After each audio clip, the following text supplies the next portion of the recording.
Bonjour tout le monde, j'espère que vous allez bien. On est à quelques jours de Noël et peut-être que vous êtes en panne d'inspiration, notamment pour les cadeaux des plus grands. Moi j'ai décidé d'offrir des chèques cadeaux. Je sais, c'est un petit peu impersonnel, mais moi j'aime bien. On peut se faire plaisir dans pas mal d'enseignes et s'acheter vraiment ce qui nous fait plaisir. Donc je vous propose de réaliser ensemble un petit étui pour glisser ces chèques cadeaux. C'est parti! Alors cet étui se présente comme ceci, il est rectangulaire, il a une faible épaisseur pour pouvoir être glissé dans un sac à main par exemple. On a une petite tirette sur le côté donc pour sortir le compartiment où il y a le chéquier. C'est un chéquier ici cadet hausse, alors je pense que les autres chéquiers genre Cadoc ou autre chose doivent être de la même dimension. On a un emplacement si on veut mettre un petit message personnel. Donc, on reglisse notre chéquier, on referme et voilà notre petit étui à offrir. Alors pour faire cet étui, on aura besoin d'un morceau de papier de 8,5 par 18,5 qu'on va rainurer donc sur trois côtés à 0,5. Donc je vous ai mis les dimensions. Et sur le dernier côté à 1, 1,5, 2,5 et 3. Donc ça, on verra ça tout à l'heure plus en détail. Je vous laisse noter les dimensions si vous voulez. Un autre morceau de papier, je vous laisse les dimensions, 15 cm par 17,4 qu'on va rainurer donc sur la partie des 17,4 à 1, 1,6, 9,2 et 9,8.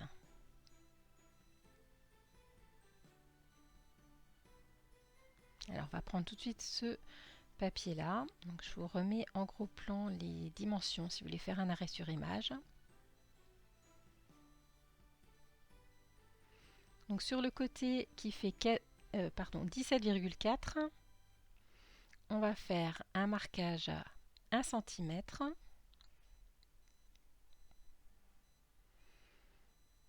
À 1,6.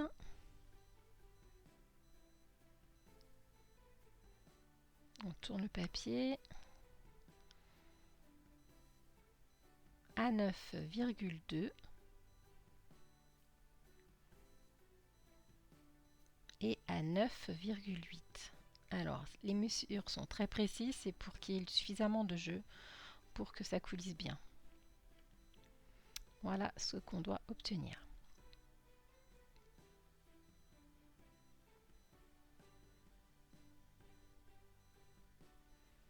Alors, on prend l'autre papier qui fait donc 18,5 sur 8 cm et on va faire sur les trois côtés un marquage à 1,5 cm. À 0,5 donc sur trois faces.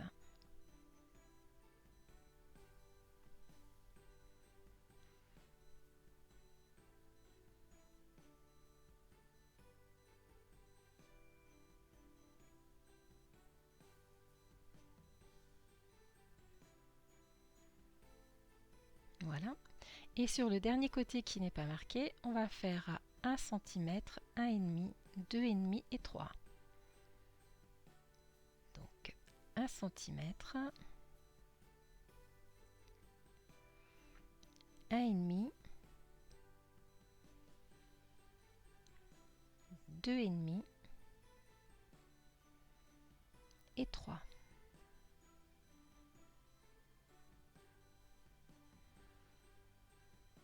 Et voilà donc le marquage qu'on doit obtenir.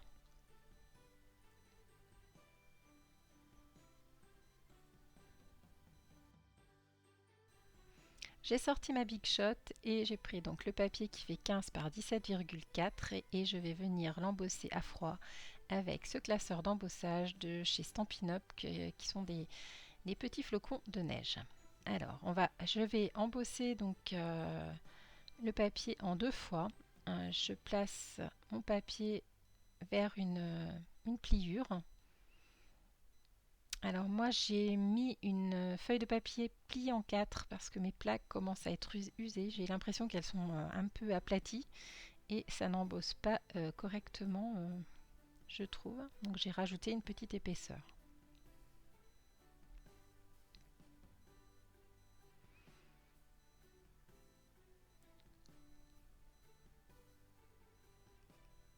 Donc voilà le résultat. Ensuite, je mets l'autre partie dans le classeur et je fais donc la même chose.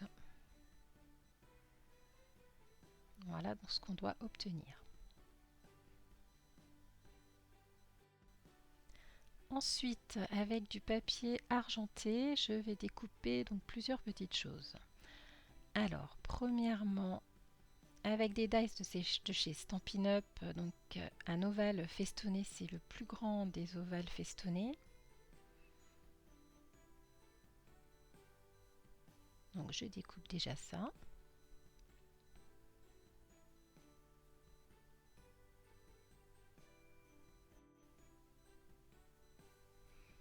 Ensuite, avec la collection plein de flocons, je vais prendre 3 dice, donc des petits flocons. Ces trois-là, que je vais venir donc découper également dans le papier argenté. Alors, il y en a que je vais pouvoir placer sur mon ovale que j'ai déjà découpé pour gagner un petit peu de papier. De toute façon, ça ne se verra pas parce que c'est du matage seulement.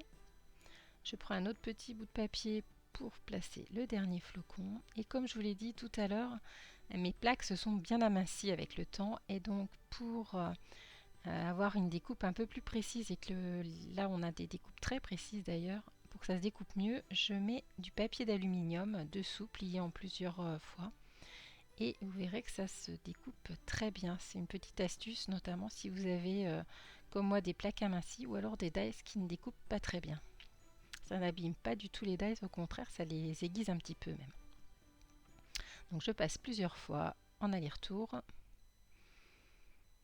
Et donc mon papier est découpé très bien et il y en a même qui restent collés sur le papier alu. Ensuite, dans un papier blanc tout simple, je vais découper toujours avec les collections de ces Stampin' Up. Donc là, les formes à coudre, je crois, le plus grand des ovales. Je viens découper donc ce petit ovale.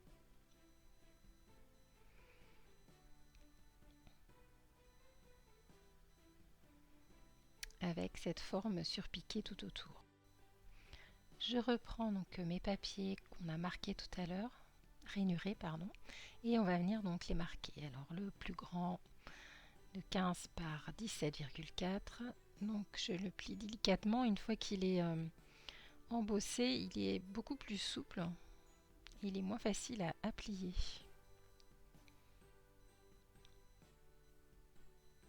Voilà ce qu'on doit obtenir.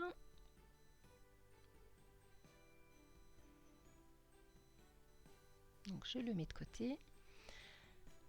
Ensuite là, on va plier donc déjà à la main ces tout petits onglets qui font 1,5 cm, donc on y va très délicatement. Et après, je les écrase au plioir.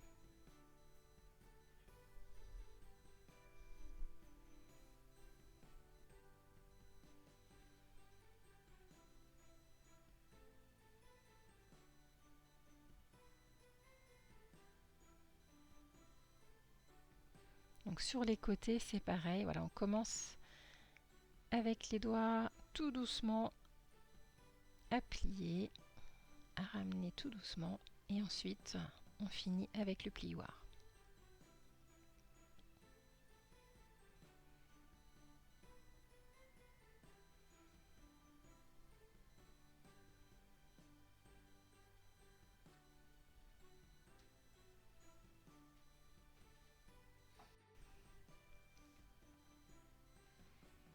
Alors on va prendre la partie où il y a les 4 rainurages et dans le dernier, celui qui fait 0,5, on va venir faire un petit trou.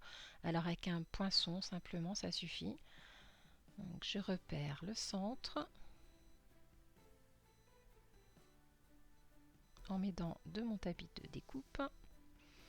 Et puis donc je viens perforer. Et j'agrandis un petit peu en tournant pour pouvoir passer mon ruban. Donc je prends mon ruban et je prends les deux extrémités, je les amincis, je les roule entre elles pour pouvoir les passer plus facilement dans le tout petit trou.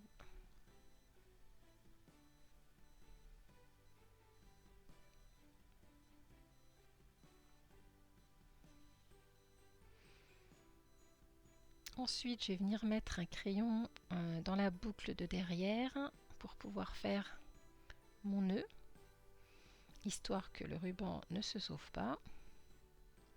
Je vais également passer un autre, ici mon poinçon, pour pouvoir faire ma boucle correctement.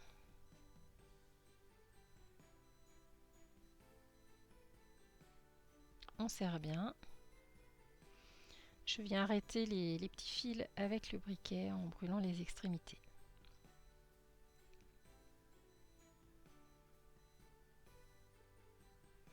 Voilà, on tire bien.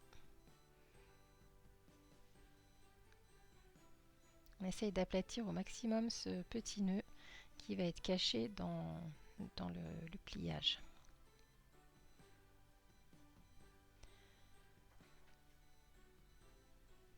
Ensuite, on va venir découper les petits onglets.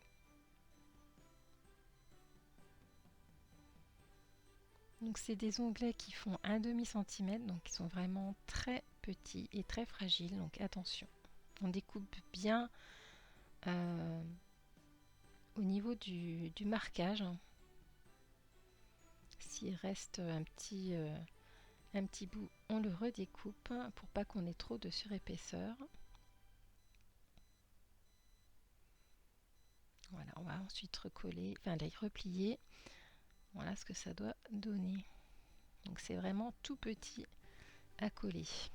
On fait pareil donc sur le premier, sur le pli où en fait où on a fait le trou pour le ruban. Donc on découpe de chaque côté sur cette section là et on enlève tout le reste jusqu'à ce petit onglet. Alors attention à pas découper ce petit onglet, c'est ce qui va nous servir d'assemblage. Voilà ce qu'on doit obtenir, nos deux petits onglets de chaque côté. On va couper en biseau le dernier onglet, donc qui fait 1 cm.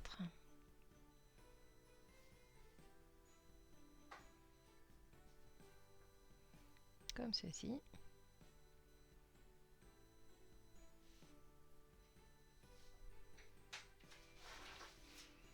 Et on va venir mettre de la colle donc sur ces tout petits onglets. Donc là c'est pas trop. Et il va falloir être très délicat pour les coller.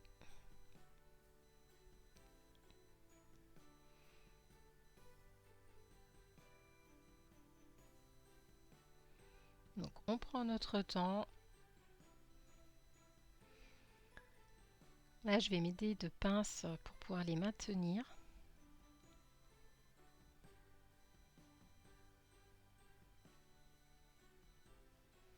On veille à ce que ça forme un bon angle droit.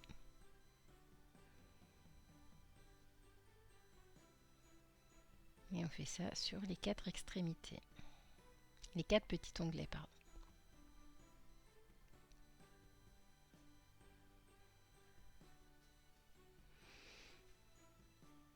Alors ceux où il y a le rabat tout en haut, ça va être un petit peu plus compliqué parce qu'on a justement ce rabat qui va gêner, donc on va l'emmener en arrière.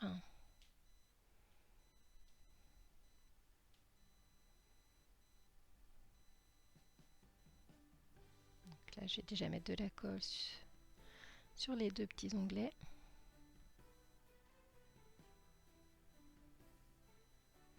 Et donc je ramène le rabat sur l'arrière pour me laisser un petit peu de place de manœuvre pour coller ces tout petits onglets.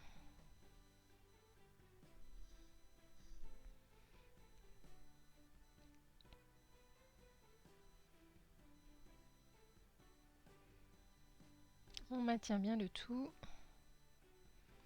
et on laisse sécher.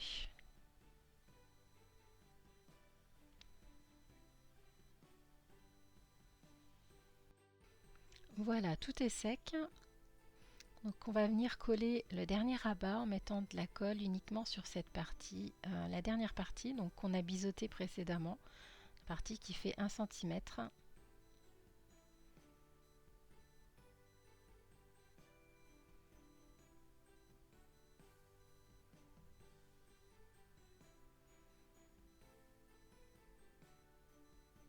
Et on va la ramener sur elle-même pour placer donc la colle sur le fond de la boîte. Voilà, je vais mettre de mon poinçon pour bien faire glisser le tout et on appuie bien pour que tout adhère.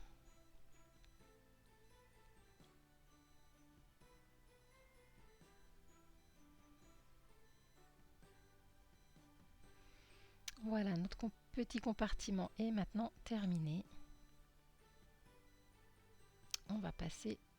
On le met de côté et on va passer au décor du couvercle. Alors j'ai pris de l'encre Versacraft blanche, donc un petit pad d'encre.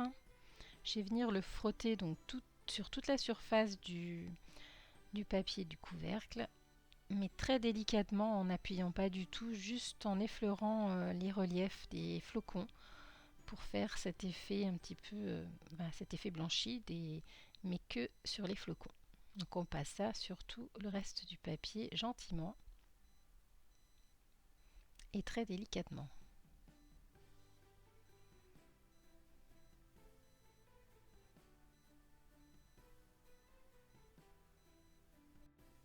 Voilà, et on met ça de côté pour que l'encre sèche suffisamment.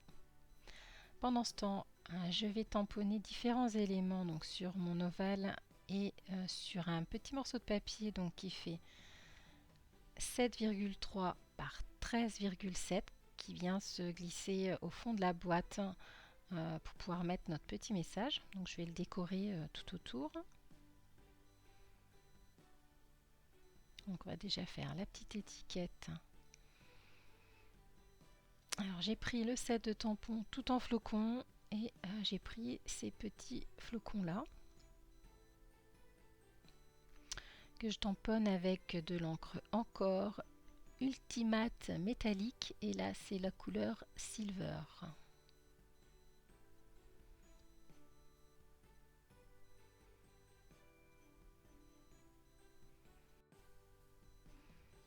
Donc avec cette encre je vais venir décorer le fond de l'étiquette pour me faire un arrière-plan.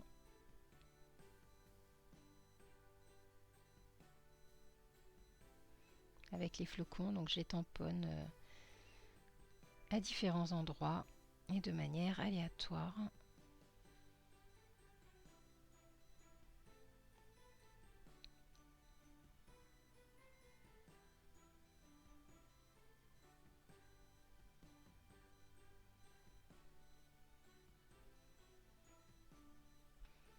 Voilà ce que ça donne avec des petits reflets plutôt sympas.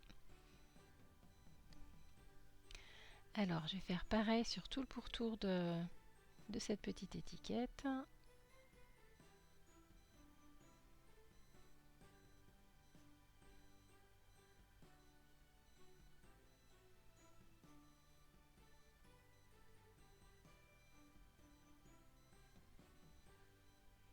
Donc on n'hésite pas à déborder de l'étiquette justement pour pas que ça fasse trop régulier. On tourne un peu le tampon dans tous les sens. C'est juste pour habiller le pourtour.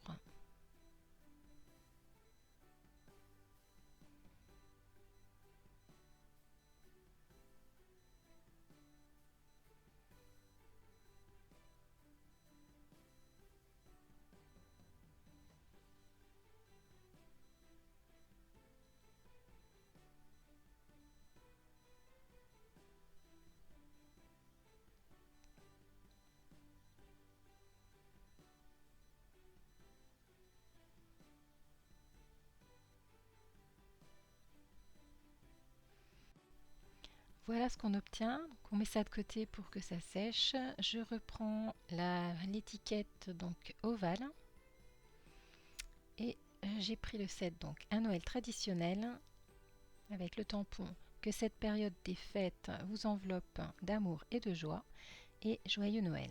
Et je vais venir les tamponner avec l'encre Memento noire. Donc je commence par le joyeux Noël.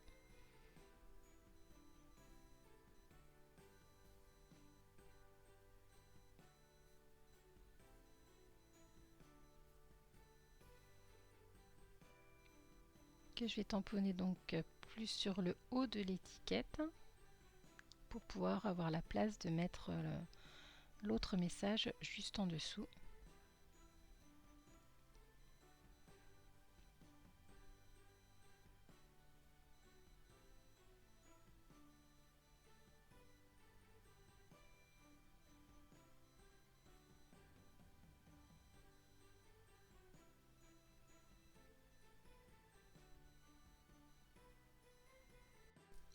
Alors, tous nos éléments sont terminés. La petite étiquette, je la mets de côté pour le moment pour pouvoir écrire mon message et ensuite venir la coller dans le compartiment. Ça sera plus facile d'écrire en dehors de la boîte.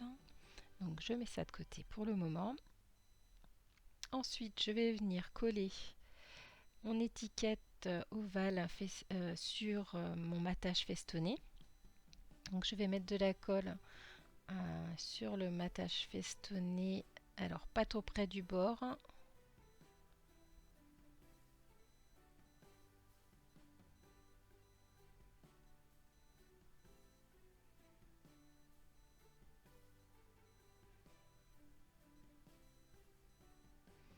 Et je positionne ensuite mon ovale dessus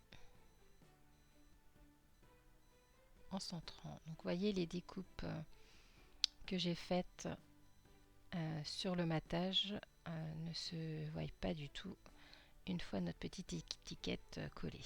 Donc je vais positionner tous mes éléments déjà sans les coller pour voir comment je vais disposer ça.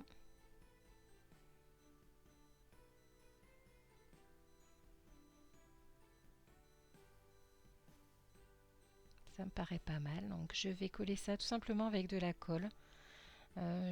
J'avais envie de mettre de la mousse 3D, mais je me suis dit si la personne à qui j'offre ça veut le mettre dans son sac à main, eh bien ça risque d'accrocher avec de la mousse 3D, donc je le colle plutôt à la colle, simplement. Et je vais faire de même avec les autres petits éléments.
Alors maintenant, on va assembler la petite languette pour former notre compartiment. Donc on va mettre de la colle ici et rabattre sur le dessus, comme ça.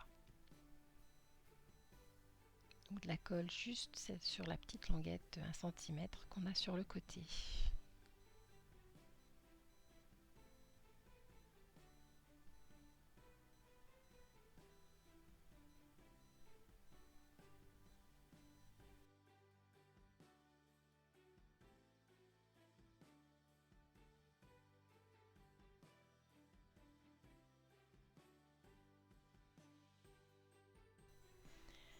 Il me reste à placer quelques petits strass.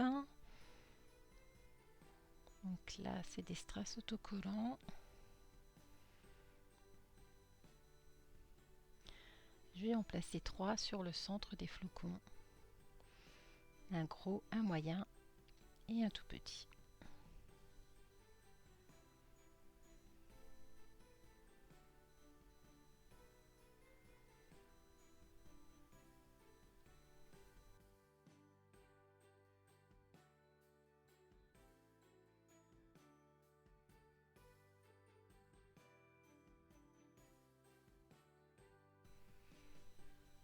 Voilà, donc le boîtier est terminé. Il me reste à le remettre en forme un petit peu parce qu'avec la colle, ça a légèrement gondolé. Et puis à tester si le petit compartiment rentre dedans sans forcer. C'est parfait, voilà. Reste à mettre le chéquier et puis à l'offrir. Donc moi j'ai choisi volontairement du noir et de l'argent pour ce coffret. Je trouvais que c'était plutôt chic à offrir à des adolescents, que ce soit hommes ou femmes ou des adultes. Je pense que ça passe plutôt bien. J'espère que ce projet vous a plu. Je vous souhaite de très bonnes fêtes de fin d'année, même si cette année ça va être un petit peu compliqué. Prenez soin de vous et à bientôt. Au revoir.